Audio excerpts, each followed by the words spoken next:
Un projet de loi pour la simplification de la vie économique. La Macronie se mettrait-elle enfin au service de nos commerçants et artisans, des TPE, PME qu'elle prétend protéger? Bien sûr que non. Dans ce texte fourre-tout et honteux, étudié 2 jours par-ci, 2 jours par-là pendant 3 mois, suivi par 3 ministres, on a parlé autoroute, suppression d'instances de délibération démocratique et même transfert des données personnelles de santé aux entreprises privées. Mais bizarrement, jamais des artisans taxis que vous laissez dans la galère, jamais des boulangers étouffés par les prix de l'énergie. En revanche, quand il s'agit d'expulser plus vite artisans et commerçants de proximité en difficulté de loyer, c'est l'article 24 bis, quand il s'agit d'entraver la reprise d'entreprise par les salariés à l'article 6, là oui, il y a du monde.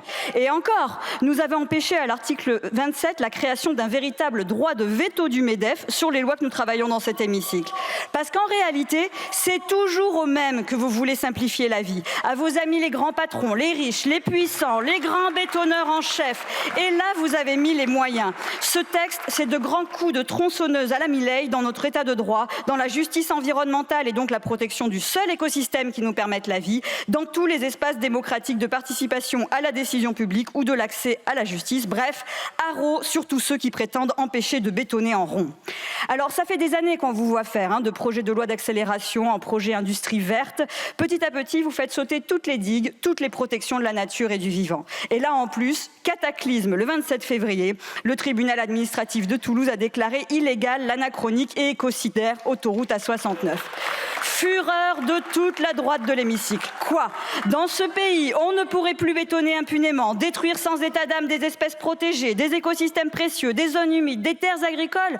Alors ce fut une pluie d'amendements de la Macronie à l'extrême droite pour que tout devienne projet d'intérêt national majeur. Enfin, tout non, pas les services publics, mais les grands projets industriels, les routes et infrastructures de toutes sortes, les giga data centers qui menacent notre ressource en eau, tous ces projets auraient maintenant droit à une dérogation d'office à l'interdiction de destruction des espèces protégées. Et avec ça, toujours moins de débats publics et de possibilités de recours pour les citoyens. Comme d'habitude, vous placez les profits de quelques-uns au-dessus de l'intérêt général. Tout ça à l'heure où l'Organisation météorologique mondiale annonce les plus 1,5 degrés avant 2030.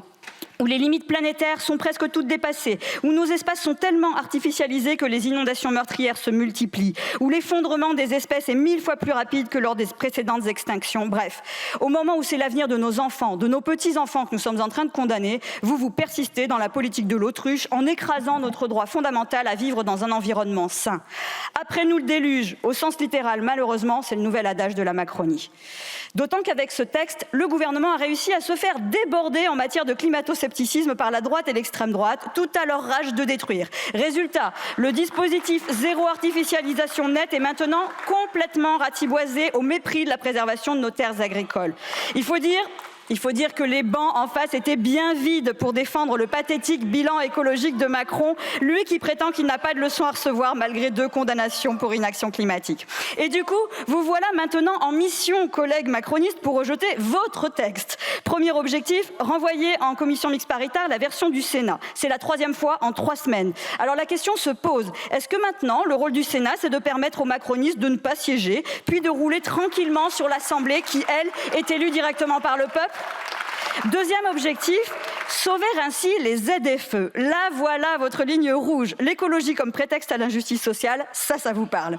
Les ZFE, c'est le symbole de l'absurdité de votre politique dite écologique. Depuis 2019, mon groupe vous dit qu'il est inacceptable d'interdire l'accès aux centres-villes aux plus fragiles et à tous ceux de plus en plus nombreux du fait de votre politique austéritaire qui ne peuvent pas s'acheter une voiture neuve. Depuis des années, on vous dit que l'urgence, si on veut préserver la qualité de l'air, c'est d'investir massivement pour les transports en commun quand vous balayez les budgets supplémentaires par 49.3. C'est d'investir pour le train du quotidien. Tiens, où en est le financement des RER métropolitains annoncé en grande pompe? Nulle part, comme d'habitude. Il faut agir pour des alternatives à la voiture et non pas ne rien faire comme le propose en toute irresponsabilité le Rassemblement national, condamnant de fait tous ceux qui vivent dans nos ruralités à la dépendance à la voiture qui est un véritable gouffre financier pour 8 Français sur 10.